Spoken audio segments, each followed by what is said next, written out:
If you're a middle class student hoping to do a civil service internship in the coming years, I've got bad news for you, because Labour is restricting the summer internship scheme to working class students only. Now personally, I think this is a brilliant idea. I'm going to tell you why this is the case, and also I'll share with you my experience of being a civil service intern. Yes, that's right, I was a civil service intern back in the day. I'll tell you all about that in a few moments time, but first, let's have a look at the changes and what it might mean for you.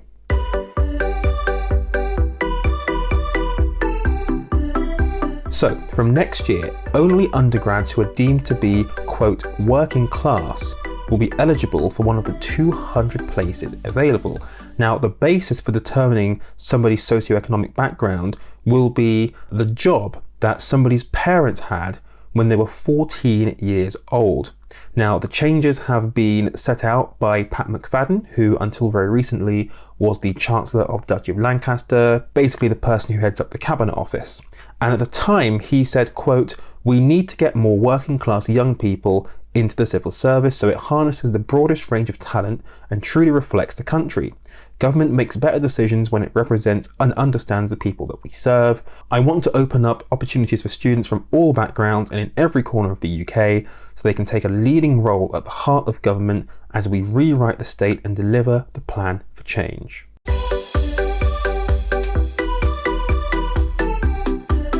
So now let's dig into the data behind all of this. Who is the civil service currently made up of? Well, according to government data, as of the end of March 2025, the civil service headcount currently stands at just over 500,000. And out of that, just over half, 54.6%, are women, up from 54.4% in 2024. 18% are from an ethnic minority background, which is actually up slightly, up from 16.6% in 2024. 17.9% declare themselves as having a disability, up from 16.9% last year.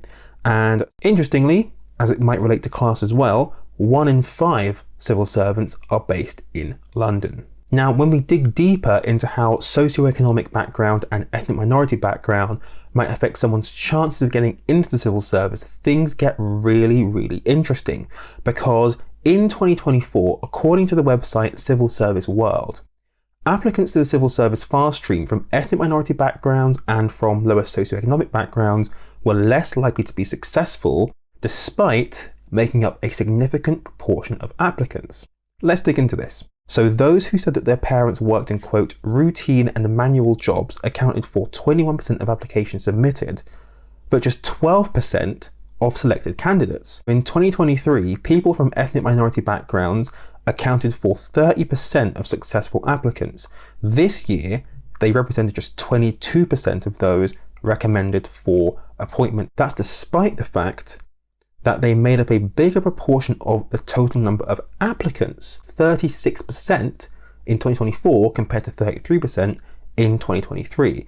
Just think about that, right? More people from ethnic minorities are applying for roles, but a lesser percentage of them are getting in. And this is actually starker when it comes to folks specifically who identify as Black or Black British from an African background, where they applied in their highest numbers ever, 4,108. That's 10% of all applicants in 2024, but just 1.5% of them were chosen for recruitment. On the other hand, those from a white background made up 78% of successful applicants in 2024, which is up from 70% in 2023.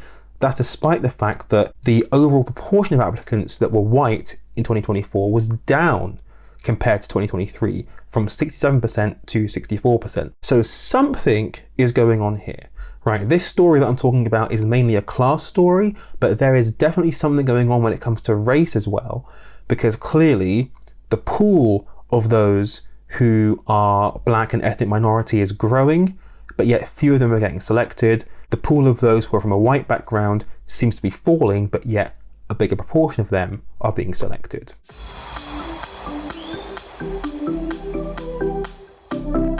So what does all of this mean in terms of our country, our society, and what it means for the civil service moving forward.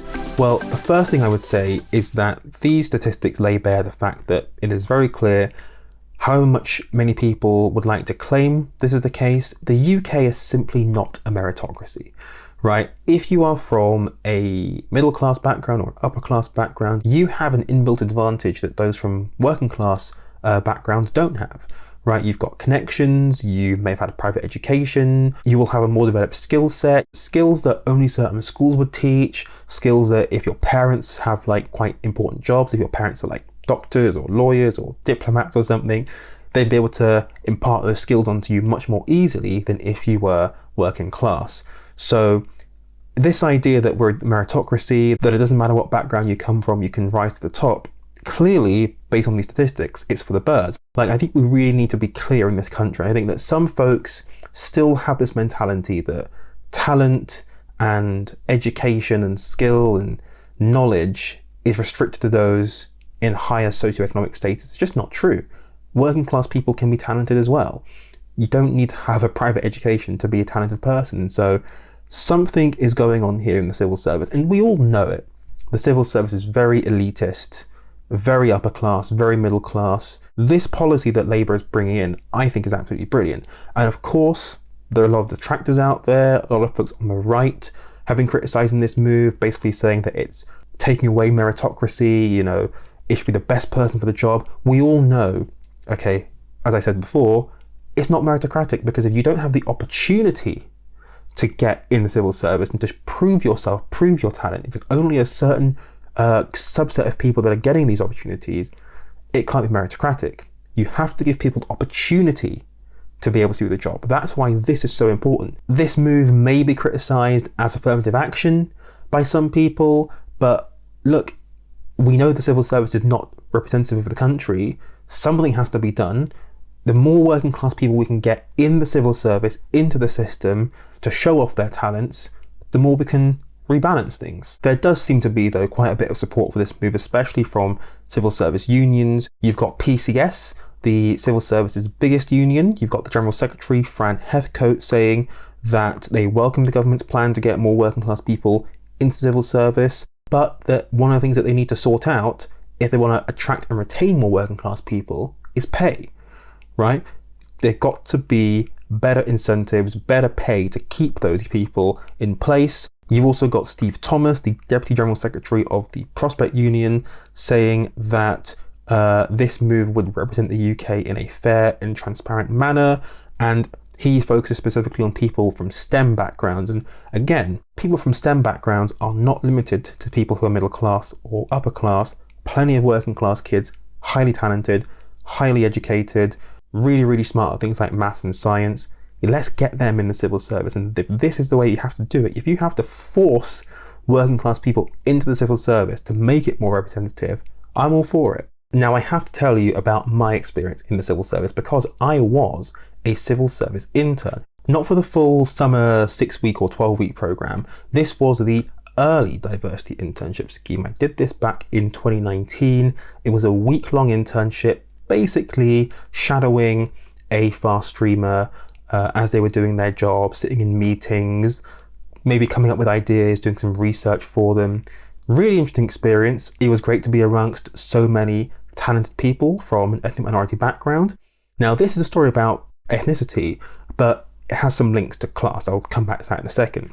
But essentially, when I did this internship, I remember, I think on our first day, we all met up at this big meeting room, this big conference room sort of thing, and we were having like an introductory session. And one of the sessions was about talking to current fast streamers about their experience. Now, because this was a diversity internship, I just assumed that we'd be hearing from other people of colour, other ethnic minorities, talking about their experiences in the civil service. But that wasn't the case. All of the civil servants that we heard from were not from an ethnic minority background, which was really curious. I mean, listen, great to hear from civil servants. It's great to hear about people's experiences, but you'd have thought that for a diversity internship, hearing from people in the civil service who did this internship and then who got places, you'd have thought that that would have been the done thing, but clearly it wasn't the case. I've got another story of a time when we had somebody who did the early diversity internship scheme, I think 2017. Then 2018, she did the summer internship scheme. She came and spoke to us about those two internship schemes and talked about how great they were and encouraging us to do well on them, blah, blah, blah, blah. But then after the event, I went up to her and I asked her, so did you get placed on the civil service?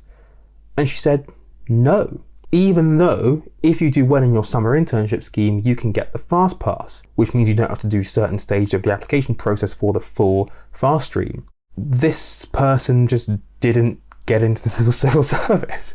And again, I was just really baffled. Like, the point of these internships is to get more people from diverse backgrounds into the civil service. So there is clearly, again, some kind of disconnect where the government's coming out with all of these schemes for ethnic minorities, for working class people, and yet still they're not getting in.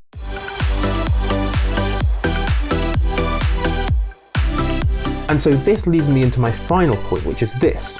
It is a brilliant thing that government is doing. I fully support it, absolutely. We've got to redress the balance in the civil service. But the proof of this scheme's success will be in the pudding come 2027, when the bunch of folks who applied for internships to be done in 2026 comes to apply for the full fast stream in 2027. How many of those people, those working class interns, exclusively working class interns, will end up in the civil service fast stream full time? Because if the vast majority of those 200 don't end up in the civil service full time, we're going to have a problem. Because all of these people will be eligible for the fast pass as per usual. If they do well in their internship, there is now no excuse for Labour to deliver on this. There's no excuse. If a significant number of those folks don't get places, then we have got a major problem on our hands, because this move is supposed to bring more people in. If you do well on your internship, more likely than not, you're going to get a place. If that's not the case, we've got a problem.